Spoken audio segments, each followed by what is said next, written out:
امام حسن کہتے ہیں میری اماں سارے کام کرتی تھی گھر کے. اب تو شہزادے ہیں نا ہمارے بچے, کام اور بچی, یعنی بچی میکے سے واپس آتی ہے تو سب سے بڑا دکھڑا یہ سناتی ہے کہ وہ کام بڑا کراتے ہیں. یہی ہے نا دکھڑا؟ ہاں نہ تو کریں. سب سے بڑا دکھڑا کیا ہے؟ پتہ نہیں کیا کراتے ہوں گے, ہال نہیں چلوا لیتے کہیں, یا کچھ چکی نہیں پسوا لیتے, پتہ نہیں کون سا ایسا کام ہے. اور آپ ناراض نہ ہو جانا, میں بھی بیٹی کا باپ ہوں, میں بھی بہنوں کا بھائی ہوں, میں بھی اس بات کو سمجھتا ہوں, لیکن ایک بات ذہن میں رکھنا کہ یہ بات نہیں ہے کوئی کرنے والی کہ سارے بچی کے ماں باپ جمع ہو کے پہنچ جاتے ہیں ہماری بچی جی کام بڑے کرتی ہے. مثلاً کیا کرتی ہے, کیا کرتی ہے وہ؟ آؤ میں بتاؤں میرے مصطفیٰ کی بیٹی کیا کرتی ہے. میں نے سینکڑوں دفعہ یہ بات کی اور میرا دل کرتا ہے روزانہ کروں, پھر کرتا ہوں. دنیا میں کوئی اتنا غریب ہے جس کی بیٹی اتنا کام کرے کہ ہاتھوں پہ چھالے پڑ جائیں؟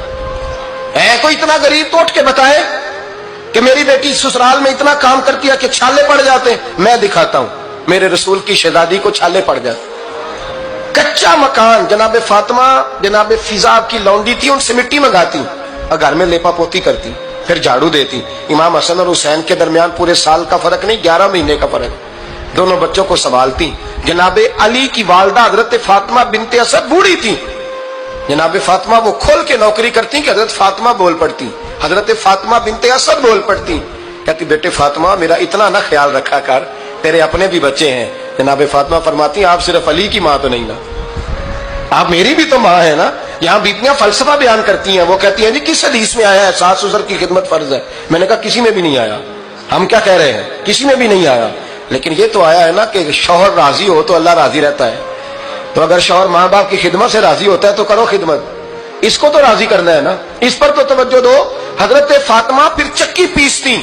چکی چکی یہ آسان جملہ نہیں کہہ جاتے, ہم سن لیتے ہیں. آپ چکی پیس کر, جو پیس کر اس کا آٹا بنانا, پھر بچوں کے لیے کھانا پکانا. پھر ایک دن کہنے لگے علی آپ کی آمدن تھوڑی ہے, خرچے زیادہ, چرخا نہیں لا دیتے. فاطمہ کیا کرو گی؟ فرمایا تھوڑا سا سود بنا لیا کروں گی, تم بیچ آیا کرنا.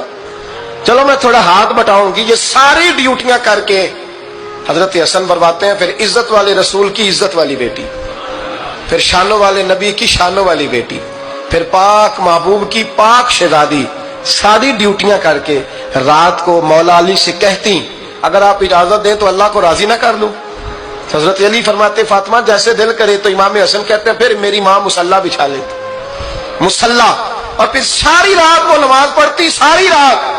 اور فرماتے ہیں جب سویرے ہاتھ اٹھاتی تو پہلی دعا یہ کرتی اے اللہ میرے رسول کی امت پہ رحم فرما, اے اللہ میرے رسول کی امت پہ رحم فرما. تو کہتے ہیں زمانے بیت گئے یہ دعا سنتے تھے. ایک دن میں قریب گیا تو میں نے کہا امی حضور کوئی دعا میرے لیے بھی کر دیں, کوئی حسین کے لیے بھی کر دیں, کوئی زینب کے لیے بھی کر دیں. ساری دعائیں امت مصطفیٰ امت مصطفیٰ امت مصطفیٰ. کتنا بڑا جملہ ہے, کتنا بڑا. شیخ محقق نے لکھا کتنا بڑا. جناب فاطمہ فرمانے لگی تیرے لیے بھی کرتی ہوں, حسین کے لیے بھی کرتی ہوں, زینب کے لیے بھی کرتی ہوں, سب کے لیے کرتی ہوں. اور بیٹا یاد رکھنا فاطمہ کی دعاؤں پر پہلا حق میرے رسول کی امت کا ہے. فاطمہ کی اصل میں بات بہت خوشی کی سنا دی میں نے آپ کو, لیکن آپ وہیں سست کے سست رہ گئے. یہ کسی عام آدمی کی دعا نہیں, پیر صاحب کی, درویش صاحب کی رٹی رٹائی دعا نہیں, یہ سیدہ فاطمہ کی دعا ہے. آپ کو اتنا بڑا خزانہ مل رہا ہے اور آپ سمجھے نہیں بات کو. حضرت فاطمہ فرمانے لگی